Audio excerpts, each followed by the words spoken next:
Oi, pessoal, meu nome é Augusto Diniz, colunista de cultura de Carta Capital. A gente está aqui de novo no estúdio da redação de Carta Capital, na região central de São Paulo. Nós vamos conversar com uma grande percussionista, uma das melhores aí do Brasil.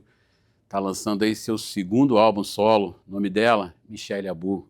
Obrigado, Michelle. Obrigada a você, Augusto. Legal, antes da gente conversar aí do segundo disco, Qual é o Tambor, né? Sim. Eu queria que você contasse um pouquinho a tua história, que eu acho tão maravilhosa. Você já te entrevistei no passado. Sim. Você começou na banda Didá, na Bahia. Sim. E depois tocou com um monte de gente. Eu queria que você... Com essa paixão da percussão, conta. Bom, eu descobri umas fotos minhas, assim, já tem uns 10 anos, mais ou menos, eu tocando um timbal, um tambor da Hering. E aí, foi aí que eu comecei a ver que essa minha relação é realmente desde muito pequena. Eu sempre gostei, né, de fazer som, de batucar, como a gente diz em Salvador. Mas então foi aí que eu percebi que realmente era uma coisa, né, muito mais profunda do que apenas começar a estudar percussão e a tocar. Eu comecei em Salvador, eu tinha uma banda chamada Dendê com Já, e aí eu fazia biologia, troquei para a faculdade de música, e na faculdade de música eu entrei na banda Didá, que foi meu primeiro trabalho profissional. Eu fui para São Paulo, fui para Brasília, e aí a partir daí é como se as coisas começassem a acontecer, e quando eu percebi, eu já estava completamente imersa no mundo da música, trabalhando com música, vivendo de música. Da banda Didá, eu comecei a fazer uns trabalhos, Silvia Patrícia, Roberto Mendes, lá em Salvador, né? Cheguei a fazer um trabalho com a Margareth Menezes, que era um projeto especial, que tinha a Cássia Eller, da UD, Sandra de Sá. E aí, de lá, eu vim para São Paulo com uma banda, porque eu adoro as músicas afro-baianas, eu sou apaixonada pelos blocos afros, mas eu nunca concordei com o mercado do axé, assim, né? Essa coisa de ficar 8, 10 horas tocando num trio elétrico, meus amigos todos com a mão machucada, essas coisas assim. Era uma coisa que eu falava, cara, mas a música pra mim, né? Enfim, Salvador tem essa coisa que se você não trabalha com axé, é um pouco inviável você trabalhar com uma outra coisa. E aí eu vim pra São Paulo, aí essa minha banda abriu o show do Ira no Casebre Rock Bar, que é o antigo Casebre na ZL, e aí o Ira em 2004 me chamou para fazer o teste pro acústico da MTV, fiz o teste, passei.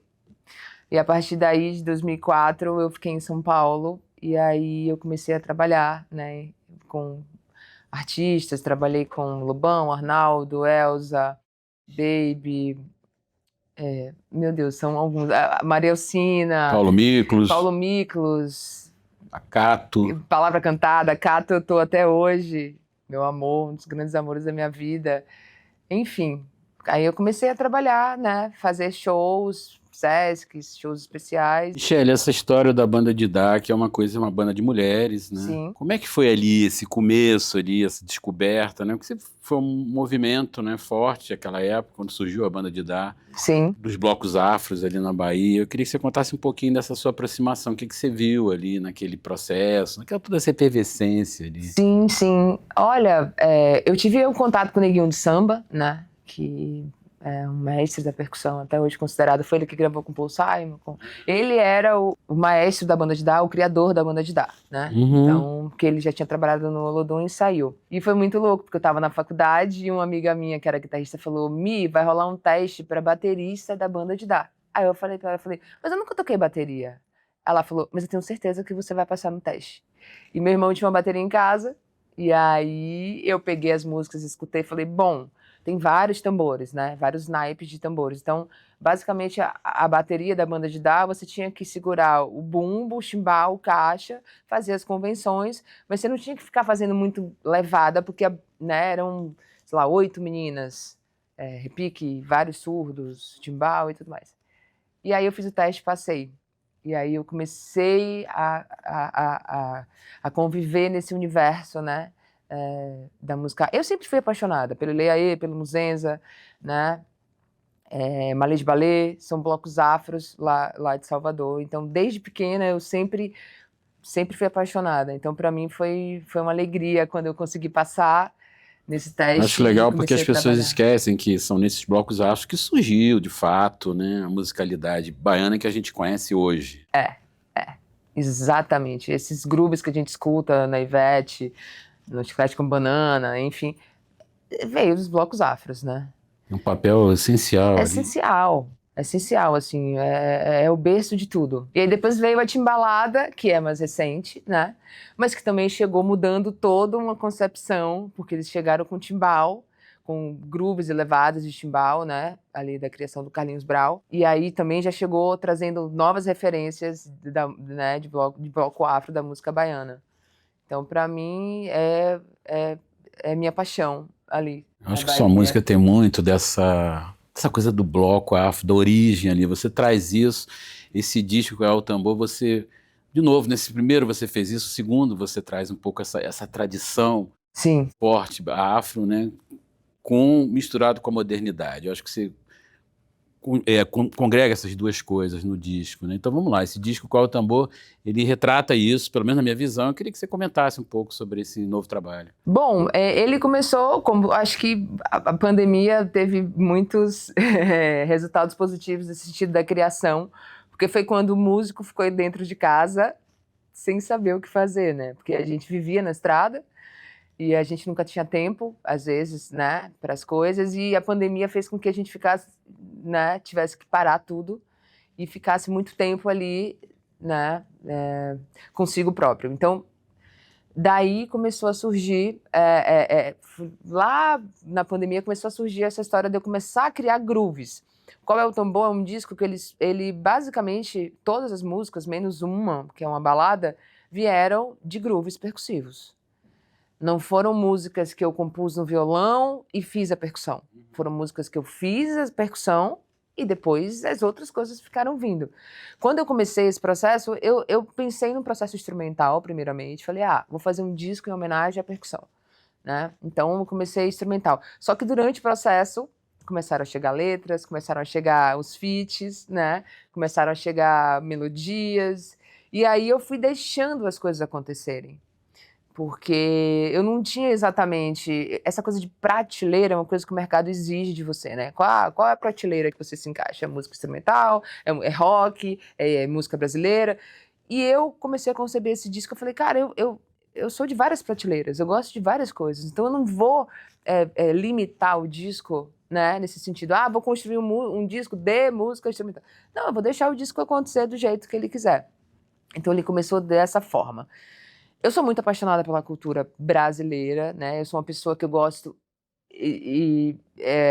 de visitar as manifestações culturais. Eu acho que não é você pegar um disco e você escutar uma coisa. É você ir, é você sentir o cheiro, é você comer a comida, é você tocar junto, é você escutar todos os sons que estão acontecendo naquela manifestação.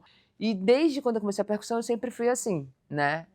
Minha última visita foi numa festa chamada Sairé, que acontece perto do chão, e eu toquei com os mestres do carimbó, né? Conheci mais o carimbó, entendi sobre mais o carimbó, que é uma música afro-indígena, né? E tudo que ela envolve ali. Então esse disco ele foi pensado a partir desse momento. Eu vou fazer um disco em homenagem aos tambores. O Brasil é o país mais percussivo do mundo. Augusto, não existe o número de ritmos e manifestações culturais em nenhum lugar do mundo mais que o Brasil. E eu cheguei a essa conclusão, eu lembro que era baterista do circo, e aí tinha uns africanos assim, né, tocando, e aí a gente começou a tocar com os africanos, junto, entendendo a linguagem deles. Quando a gente pegou a sanfona, a zabumba e o triângulo, os africanos não sabiam para onde ir. Entendi. Eles ficaram assim, tipo, que ritmo é esse que a gente não conhece? Foi ali, naquele momento que eu me toquei, eu falei, cara, é a música brasileira.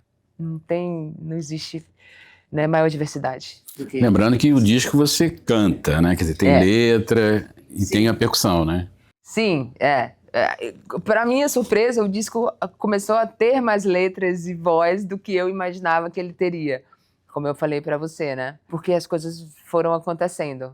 Então, sim, o disco tem poesias, tem participações, né?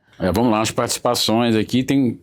Vou ter que ler, tem tanta gente fera aqui, a Carol com K, Otto, Lirinha, Paulinho Santos, né, do Waikiti, e o Coral Indígena os Guaranis. Sim. Por que o Coral Indígena? E a Cato. A Cato tá aqui na minha lista, ó. Sim. Só fera. Como é que tá isso? Como é que você Fala, olha, você vai gravar essa música, tua cara. Olha, todas essas pessoas que você citou aí são pessoas que eu tenho uma relação afetiva, né? Em nenhum momento eu pensei, eu vou chamar a Carol porque ela vai me dar visual. Não foi por esse sentido. Eu trabalho com a Carol há 8 anos. Eu admiro, eu amo tocar com a Carol. A Carol, ela tem um swing ali no rapper dela, na forma de cantar e nas músicas, que me encanta. Então eu sou apaixonada por ela. E essa admiração é recíproca, né? E aí, quando eu fiz essa música, eu fiz o refrão. Qual é o tambor que bate dentro de você? Qual é a emoção que você tem pela vida? Qual é o tipo de, né? Dessa coisa, dessa dimensão. E aí, quando eu comentei com ela, quando eu mandei a música, aí ela, nossa, pirei na música, né? E fez uma letra pra mim. Ela falou, eu fiz essa letra pensando em você. Eu achei que ela ia chegar ali num discurso mais hip hop, e não. Ela fez uma letra mais melódica, né? Falando sobre essa história né, do tambor. Então, são pessoas que eu tenho uma relação afetiva, né? A Carol, o Otto, cheguei a tocar na banda do Otto. O Otto é um percussionista. O Otto compõe através do tambor. Então é uma referência muito grande para mim. Eu tive o prazer de acompanhá-lo e hoje em dia a gente tem uma relação afetiva. Bom, a Cato, né, que eu toco há 12 anos, mais ou menos. Eu acompanho a Cato desde o Tomada que eu acompanho ela. E eu amo, sou apaixonada também. A gente tem uma relação afetiva muito, muito forte. O Lira, né, Cordel do Fogo Encantado, foi uma coisa, me devastou percussivamente, porque são percussões, um violão percussivo, né, e apenas é uma banda, né, percussiva. E eu conheci lá atrás, através de uma amiga, a Lívia, que ela virou produtora do Cordel, então eu conheci o Lirinha, conheci todos, o Cleiton, o Emerson, então também tinha essa relação de afetividade. Eu acho que a única coisa afetiva, assim, que não era muito próxima, que eram os guaranis, a música indígena brasileira, ela não tem muito tambor. Basicamente, ela não tem tambor, né? O tambor, ele acompanha o violão e o canto, mas não tem ritmos percussivos. Então, eu conheci os tupinambás, que mexem com tambores, porque tem muita relação com africana, né? Tem umas indígenas ali no sul da Bahia, também, pataxós, mulheres que fazem rituais com tambores, mas o tambor não é uma característica da música indígena brasileira. E eu sempre fiquei curiosa, porque são muitas etnias. Então, essa minha relação com os guaranis veio lá em 2019 e eu falei, cara, eu quero trazer, porque é música brasileira, né? A música brasileira também é música indígena. A música indígena também é música brasileira. Então, como é um disco de percussão, eu quero trazer eles. Agora, você traz essa música para o universo contemporâneo, quer dizer, você dá alguns elementos ali dessa música moderna nossa e tal, né? Como é que é isso? Como é que é trabalhar com a tradição, né? Que você tem ali a base para fazer e juntar com isso. Tem que ter muito cuidado. Tem, inclusive essa música foi uma surpresa para mim, porque é o seguinte, o carimbó é lá do norte e os guaranis são daqui do sudeste. Os guaranis cantam completamente diferente do carimbó. Então eu tive que reger eles para cantar um carimbó. Então essa fusão dessas duas etnias para mim foi muito mágica, assim. Eu fui lá na aldeia para fazer essa gravação e tudo mais. O que acontece, Augusto, é que assim, eu pego as minhas referências e eu coloco a minha impressão em cima. É por isso que vem essa modernidade. Eu não pego um carimbó e toco exatamente os elementos do carimbó tradicional. É a minha leitura em cima do ritmo carimbó. É a minha leitura em cima dos ritmos de axé, do samba de roda e de tudo mais que acontece no disco. Então, né, é o que eu sinto com esses ritmos e o que vem para mim como composição em cima deles. Então ali você tem uns elementos ali afro-baianos, né? Sim. Afrofuturismo, o afro-baiano você coloca muito forte nisso que você... Salvador, o afrobeat, né? A música indígena que você trouxe para esse trabalho. Queria que você falasse dessas várias vertentes aí que você trouxe pro disco. Sim. Bom, a primeira música com a Carol é um pagodão. Quando o pagodão surgiu na Bahia, eu já não estava mais na Bahia. Por isso que eu disse pra você que é uma leitura, né, do pagodão. Mas eu gravei uma pia e um tonel nessa música. Então aí já é a minha leitura em cima do pagodão. A segunda música é um afrobeat, mas é um afrobeat com grooves de axé, com levadas de surdo ali, né, de um samba reggae, né, um especial, e entre a música é um afrobeat, mas tem grooves de axé. A terceira é o carimbolá que a gente comentou agora, que é um carimbó com os indígenas guaranis, né? E aí, por exemplo, tem um derbaque nessa música, um groove de derbaque junto com o carimbó. Então já não é o carimbó tradicional, é a minha leitura em cima. A quarta música é a música com o Otto, né? Que a gente chama de ciranda cubana, porque ela tem um groove de ciranda, só que ela tem um pianão e umas coisas cubanas, né? Latinas, assim, no meio do que seria uma ciranda. Então, a gente denomina ciranda cubana, assim. A quinta é um rock, é uma balada rock, porque é o que eu digo, o rock é uma expressão. Então, eu posso tocar conga, timbal, pandeiro, eu me sinto, assim, a força que eu tenho diante do instrumento é uma força rock and roll. Então, o rock não poderia faltar. Então, essa é a música única que veio do violão. Eu compus ela no violão, e aí depois eu fui pro estúdio e aí a gente foi colocando elementos. Tem um samba reggae, quem conhece samba reggae, tem uma célula de samba reggae que eu gravei numa página de agenda, no papel, pro timbre entrar na música. Tá. Então é isso, se você escuta, você vai começar a achar alguns elementos ali que vão chegando. A sexta é um samba de roda, que eu fiz em homenagem aos bairros da Cidade Baixa de Salvador, onde eu nasci no Bonfim. Então, ali Roma, Belvedere, Humaitá, são bairros ali que eu, desde pequena, minha família toda é dali, então eu convivi bastante. Circulou bastante, Depois vem o Angueré de Oxóssi, que é uma música minha com Cássio Calazans, que é um baiano também. Foi feita em cima do ritmo de Angueré. E aí a gente criou essa música. Eu falei, eu quero fazer um agueré. Então, fiz um groove para ele, botei o agueré e falei, vamos começar a partir desse agueré. E aí a gente foi construindo a música. E a última, chama Sertão de Dentro, é uma homenagem ao sertão, ao Nordeste. Fala, né, não tem letra, tem o Lirinha, que fala uma poesia dos Baianos Novos Caetanos, uma música chamada Nega. E eu peguei essa poesia e eu chamei o Lirinha para falar essa poesia. Algum destaque aí no disco? Podia tocar pra gente alguma música, não? Então, foi uma surpresa pra mim agora, porque nem violão nada eu trouxe, mas a gente vai fazer. Eu trouxe o carrão ali, dá pra gente fazer alguma coisa? Sim, com certeza.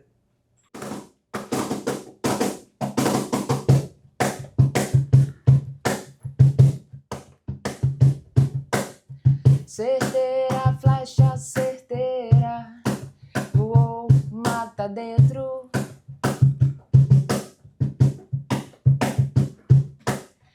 Ligeira, flecha ligeira, é força que vai no vento.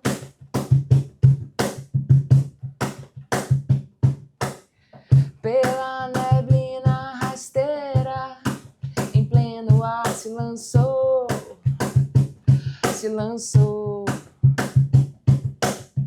Ligeira, flecha ligeira, aljava do caçador. Yo, yo, yo, yo, yo. Yo, yo, yo, yo, yo. Fera aqui, Michelle Abu, no disco Qual é o Tambor, uma das faixas do disco. Sim. Você sabe o que eu admiro em você? Quando você fala assim, eu vou lá na festa ouvir as tradições, eu gosto de ir lá para... E você contou, eu fui lá ver o carimbó, ouvi o carimbó lá em Alter do Chão, no Pará. E você já me contou algumas vezes que anda lá no Recôncavo Baiano, que é uma riqueza absurda. Eu queria que você falasse o que você observa, como é que é isso, né?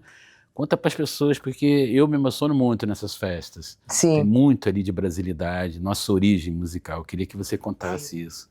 Com seus olhos especiais aí de percussionista.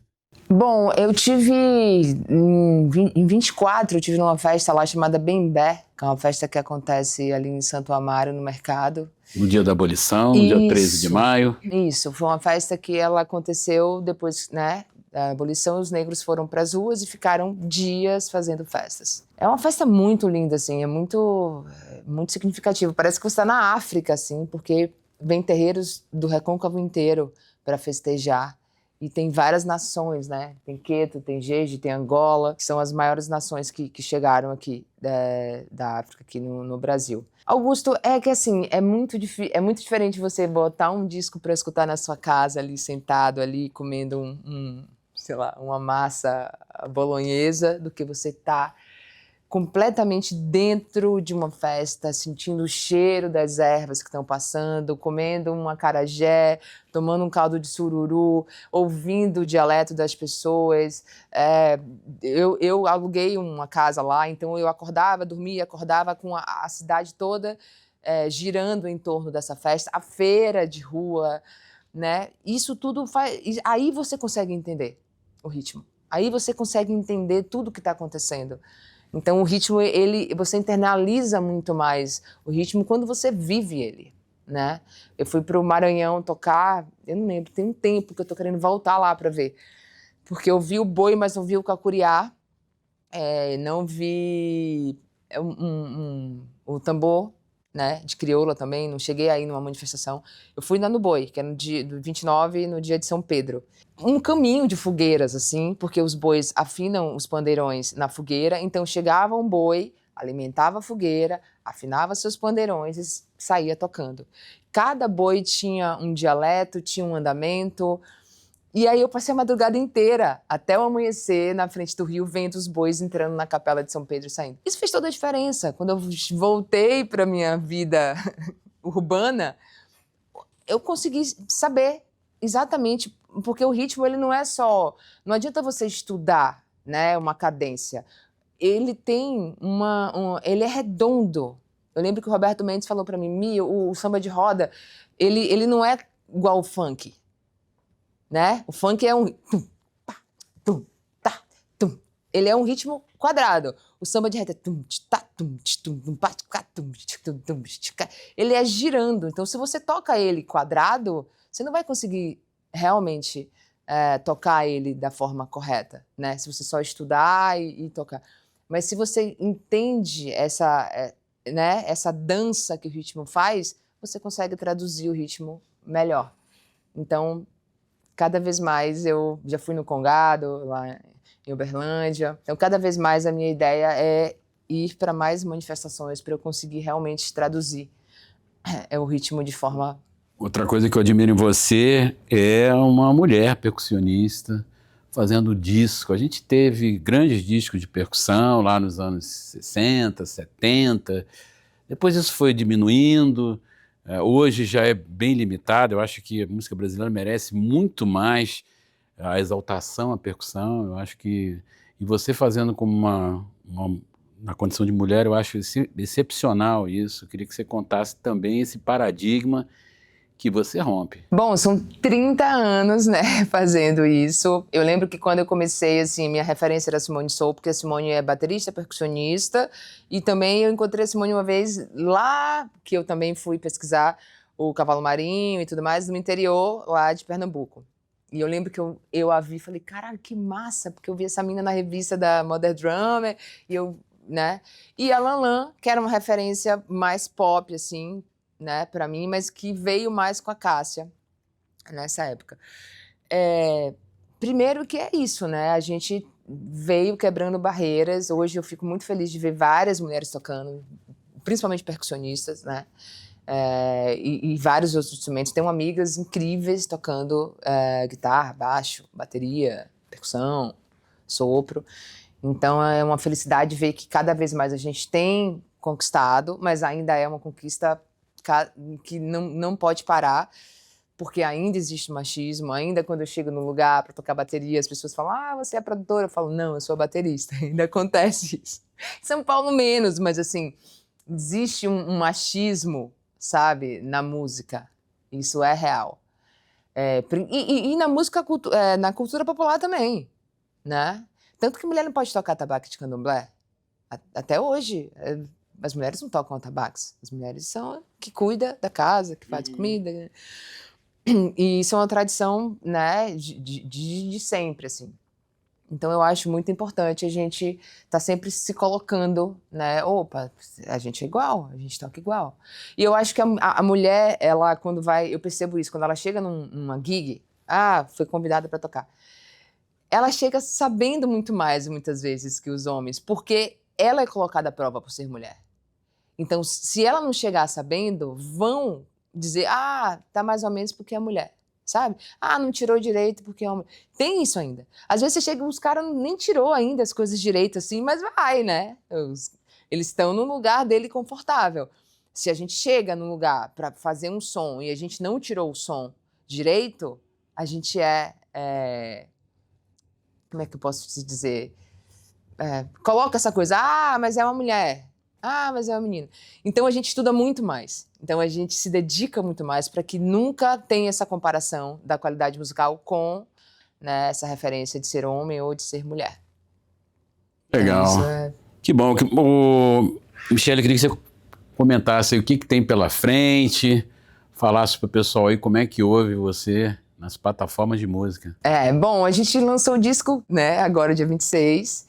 Então a gente está começando uma caminhada. Eu tenho o prazer de acompanhar a Cato, como eu falei, né? Já fazem 12 anos. E estou também com a Fresno. Agora, nesse momento, eu estou com esses 2 trabalhos e a Carol, que está vindo com um trabalho novo, mas na estrada mesmo, agora, eu estou com esses 2 trabalhos. Tem um especial da Elza que eu vou fazer agora no começo de junho, que vai ser da Caixa Cultural. E segundo semestre tem show chegando aí. Tem uma data para o Rio e tem outras coisas fechando para o meu show, né? Para o Qual é o Tambor. Que eu acho que o foco agora, depois de 30 anos, assim, Augusto, é conseguir também, né? Transitar com as minhas coisas e continuar trabalhando com as pessoas que eu amo. Eu não quero nunca deixar de trabalhar com as pessoas que eu amo, porque eu aprendo muito e eu gosto, né? Não é uma coisa que, eu tô fazendo. Não, eu amo trabalhar com as pessoas, né? Fazer trabalhos novos. Para mim é sempre uma pesquisa, um estudo.